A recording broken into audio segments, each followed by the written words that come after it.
Mars, dugay-dugay sa nga wala nagkita-kita diri sa ako ang channel no. But for today's video, ako lang yung taga-review kini akong gi-order nga assistant straight. O pasensyahan na mo kalahi nyo nadungog lahi sa inyo nakita akong baba kay na voice overs ko mga Mars. Tungod kina yung mga kuha nga mga sounds nga mga kagaras no, kanang ubo-ubo sa kong amo, mga saba sa palibot kaya voice over to the max tayo for today's video. Again, this is not sponsored but gusto na ako siya i-flex. This is assistant straight from Alpha 8. Tungod kay na curious ko so kaya naka-flex yun ako ni siya.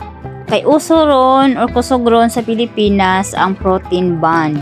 Na dili daw siya pang reband, dili Brazilian pero nakaka-straight ng buhok. So ako pud na taga reband, taga Brazilian, na curious kung sa yun na siya nga products. And safe po na siya sa mga bata, sa bunte, so laktod, safe sa tanan. But dili pa sabot nga safe sa tanan, pwede na siya i-DIY mga Mars. So sa kung ingon dili mo pwede mag-DIY kay nagihapoy mga instances na lahi-lahi og kanang status ang buhok. So kailangan niya po ninyo i-consult dito sa beautician or sa mga salon nga duol sa inyo ha.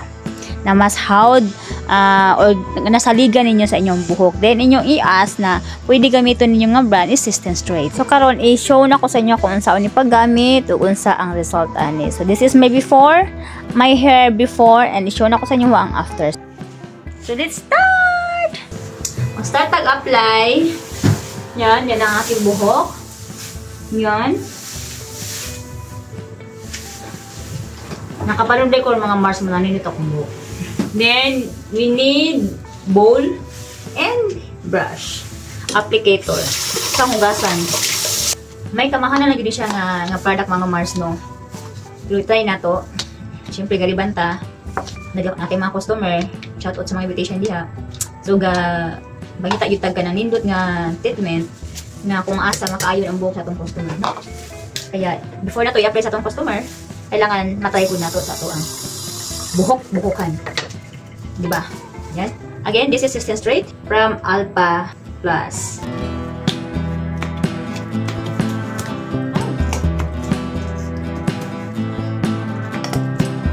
Tama na siya. Gamay naman akong buhok. Kalisod ba no? Wala ko yung clip mga Mars. Kaya ang clip na sa salon na bilin. Karoon naman ko sa balay.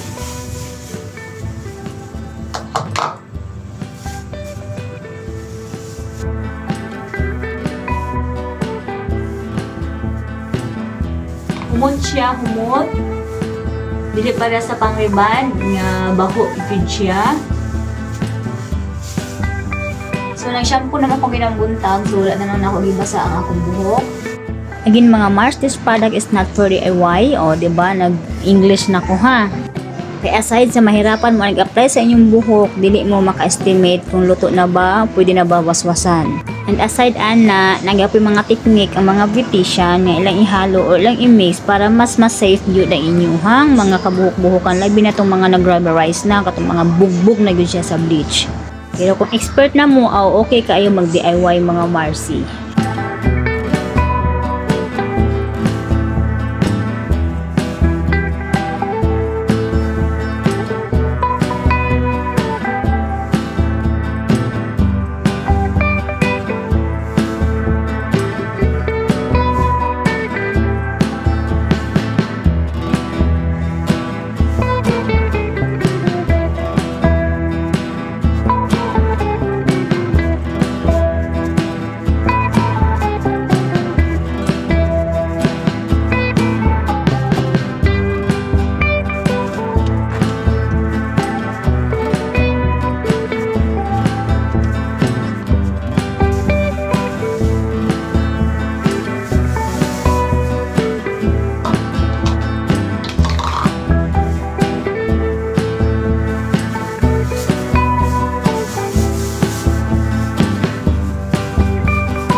So ayun, after atong pagbarot na ako sa silupin mga Mars, ako to siyang gibabad og 1 hour, then akong gibanlawan. Then ako na lang siyang gipasagdan nga mauga kay nakukuy laing gitrabaho. So yun na, nagabiin na. Nako nang siya basa-basa sa ilalim, ako na lang pong gi-blower. Then after blower, hanto siya nga nauga na gyud siya totally 100%. Ako na siyang giplansya. O muna na siya ang result sa blower pa lang, wala pa siya na plansya. No, so nakatinghaway lang na siya samtang na ako sa kusina ng luto. Hantod na uga-uga na. So karon magplansya na ta. O kaning plansya anyway di ay ako yung napayat sa 700 plus lang. Nindot kayo siya nga plansya mga Marsino siya iplansya. So yan, so lisod kayo mag DIY kaya di gina mo gina-advise nga mag DIY mo kaya di gud mataro ang trabaho. Lahi gitong ipatrabaho ninyo sa mga professional or mga hairdresser. Kay magkalisod jud mo. Uwa pa kanang swerte madaot pa na inyong buhok kay mo overbabad. Ay kanan ako gi-mix man gud ana nga treatment pagwaswas. And sa pagplansya dapat siya naka-sectioning clip siya mga Mars para matarong yun ninyo og plansya.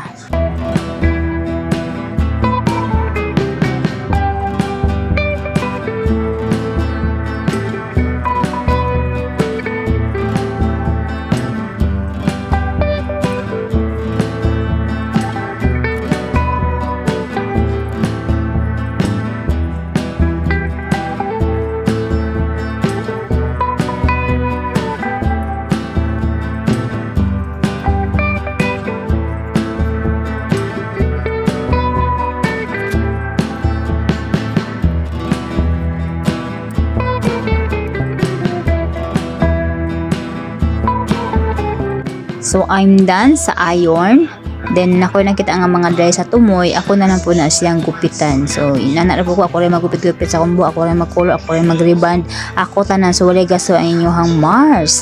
So, muna advantage yung kabaluta magtrabaho sa tumbuhok natin mga talent na ginagmay na inane. O, diba? So, yun. Ato na to siya yung gibutang ng medisina. Ato ang giblower. Ato ang giplansya. So, ato na po niya siyang liguon para makita yun na to ang result. So, yan. Naligo na ko. Na akong gipakita sa inyo, ha. Ang pagligo na ako mga Marsino kay nagatago-tago lang ko diri nga mag-cellphone no sa magit-edit na ako sa kwarto kay di ko gusto nga madunggan o makitaan ko sa ko ang mga boss. So yun, gabiing dako na gina siya mga Marsi, nag-blower ko kay gusto na ko makita nga ang result kay ingon sila nga kini nga treatment is pwede nimo siya waswasan after iron. Sayan, ikapoy taon ko og kanang DIY sa ako ang buhok o diba? So at least humok siya mga Marsi o diba? So nakita ninyo nga naagid siya diferensya, naagid siya kanang changes, transformation from buhaghag to smooth and straight. So wala pa na siya na plansya, wala ko bala ka magplansya. Sa mga salon after waswas butangan nila na og Brazilian, then lower din plansya. So ako wala nang ko nag-Brazilian, nang butang ako ang treatment nga kanang parang conditioner, din ako lang sa i-blower. Ay gusto na ako makita nga naabag yun siya kanang effect, nindot ba yun siya. So well, nakita na ako sa akong ikaingon, nindot yun siya mga Mars. Kaya wala pa ganyan plansya, diba nakita na yung ang result nga na straight na ang ako ang buhok. And next time, ako po na siyang itry sa mga virgin nga buhok. Katong wala pa siya color. Then, i-show po na ako sa inyo ang result. So, yan. Tapos na ako mga Mars. So, diba? Shine. Shine and silky and malambot-lambot. O, yan. Diba? Sabay sa galaw. Ayan. And that's it for today's video mga Mars. This is your Mari. Mari Mars. O, diba? Thank you for watching again. Bye-bye.